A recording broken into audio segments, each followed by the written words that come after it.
Buongiorno, eccoci qua alla seconda puntata del nostro viaggio ad Almeria.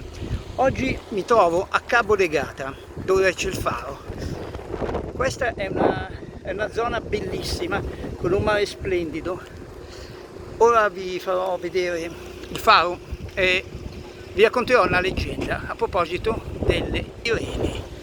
Qui c'è il mirador della sirena, fra poco vedremo perché.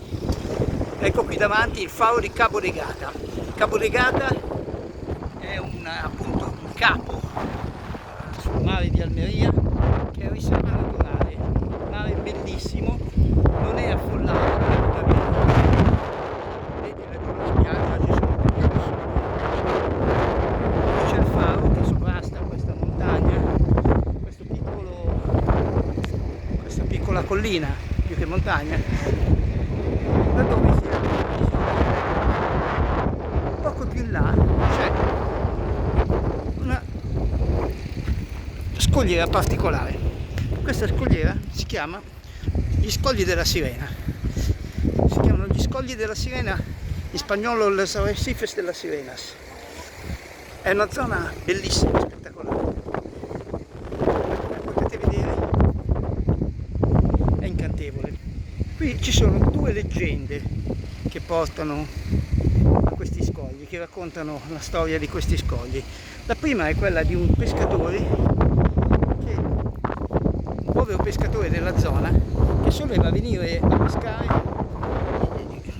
dalle parti di questi scogli per mantenere la sua famiglia, finché un giorno sua madre, per averla vicina tutti i giorni, decise di andarla a seppellire nei dintorni, qui in zona, vicino agli scogli.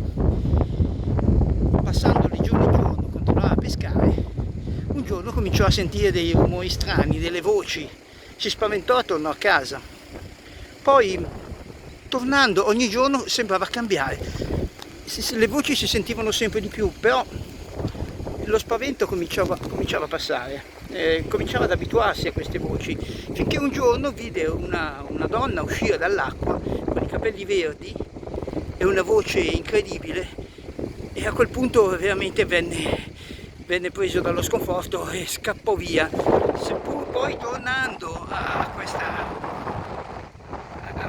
zona bellissima e pescosa che appunto è questo Cabo de Gata. Qui potete vedere che ci sono dei canoisti e dei bagnanti, e comunque è veramente una zona incantevole. Il fondo, il mare è stupendo, qui c'è una piccola spiaggetta qui sotto, io sono qua vicino c'è molto vento, ovviamente essendo al capo.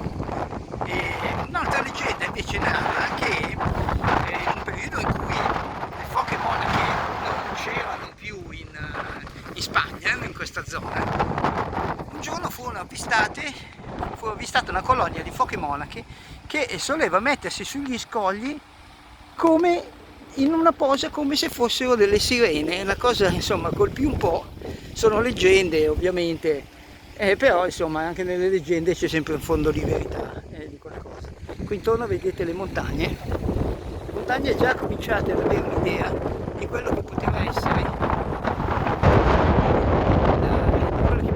le location di film western.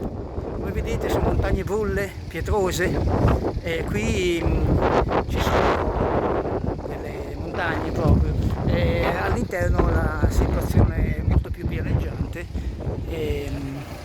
ed era più semplice insomma per un discorso di film western, insomma è più adeguata la prateria al deserto per essere location per i film western degli anni 60, gli spaghetti western, e così furono nominati perché erano registi italiani. Qui vediamo di nuovo il faro, avviciniamoci, andiamo a salire.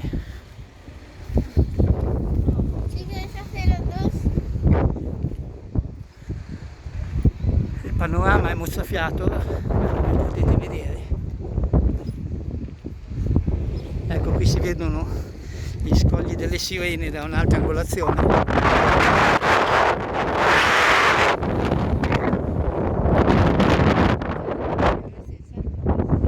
Ecco, qui si vede un disegno delle foche monache pesci, questa zona è piena di pesci, ricca di pesci, coloratissimi, per fare snorkeling. Questa è una zona eccezionale. Ecco, qui vedete lo scoglio del faro Greco sul mare.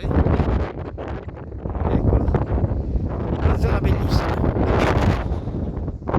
E per oggi Almeria Capo Legata